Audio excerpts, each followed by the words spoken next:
In this video, I'm going to be telling you why the Nike InfinityRN 4 is not as bad as I thought it would be.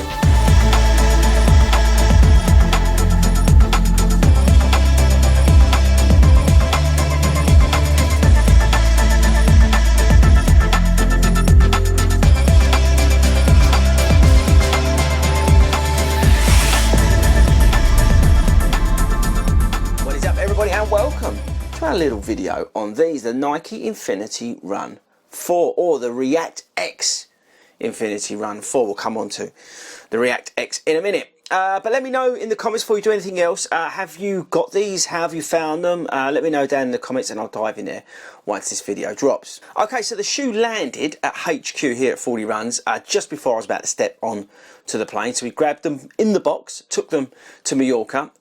We did, how many runs in them? Not many, because I didn't do that many runs in Mallorca in the end.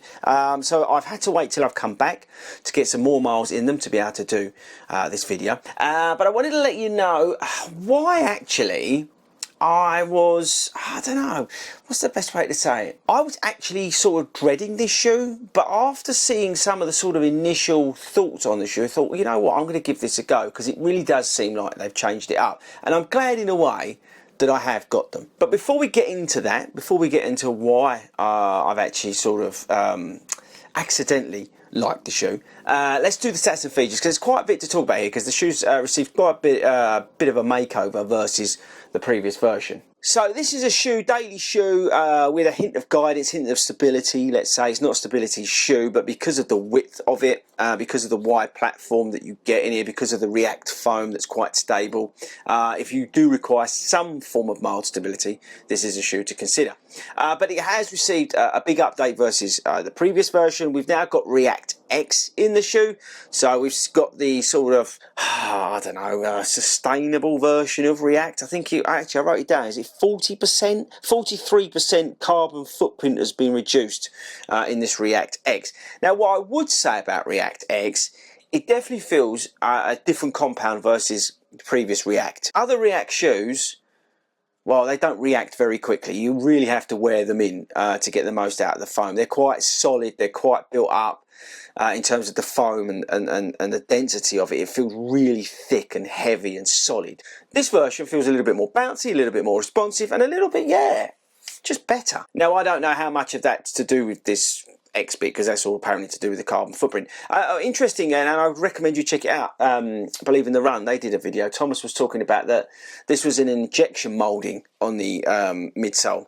So the way they made the shoe, apparently he was saying, is it was an injected mould versus how they did it in the past. So whether that's got anything to do with it, I don't know. But this React X in this shoe definitely feels softer and a little bit more pleasant underfoot. Now the shoe's got 39 mil stack in the heel, and that's up 5 mil versus previous versions. We've got a 9 mil drop. We've got this Flyknit upper, stretched upper. I'll come on to that in just a sec. We've got the waffle rubber outsole on it. It weighs 12.25 ounces. Yes, we are going to talk about that. What else do you need to know? It doesn't fit true to size. Nike tell you to go up half a size. I'll come on to that because it's a little bit of a bugbear. And it's £140, which I don't think is too bad. I think it looks awesome in this colourway, but there are some other good colourways out there. Pull tab on the back. Is the tongue gusseted? Yes, it is. And that's probably about it, actually. There's some nice bit of foam around the collar, so it's super comfortable. But like I said, it's nice and wide, does the job if you need a little bit of stability, and that's probably about it. So daily miles, recovery miles, easy miles, that sort of thing is where the shoe fits in, I would say. You could also wear this to the gym. It's that sort of treadmill shoe, that gym shoe, do a bit of everything in it. I don't think it's a hardcore out-and-out daily trainer. I think it does cross over into that sort of cross-training world, which is not a bad thing. But yeah, so it's one of those sort of easy-going shoes. It's easy miles and that kind of thing. Now, we need to talk about the weight. This is ridiculous in terms of weight, and it's one of the things that really held me back purchasing it before I saw the other reviews on it saying that actually it's not too bad. And I actually agree with the reviews that I've seen now. It doesn't feel as heavy as it does feel in hand. It's 12.25 ounces, which is a ridiculous amount for this shoe. I don't understand why Nike are making shoes so heavy, but it doesn't feel like 12.25 ounces in my UK 10. Oh yeah, UK 10, by the way. We'll come on to the sizing.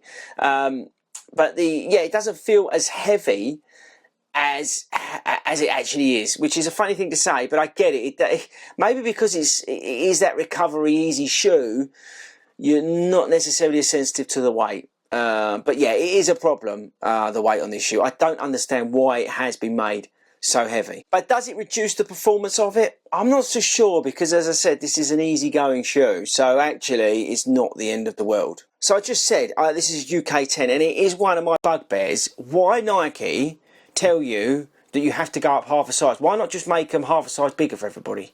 That makes no sense to me. Why make a shoe that you have to tell people to go up a size? Makes no sense. I mean, let me know in the comments why. I just don't get it. But anyway, be aware. They recommend half a size up. It's done the job for me, UK 10, and it's fine. The knit upper is very stretchy, and it does wrap around your foot real nice.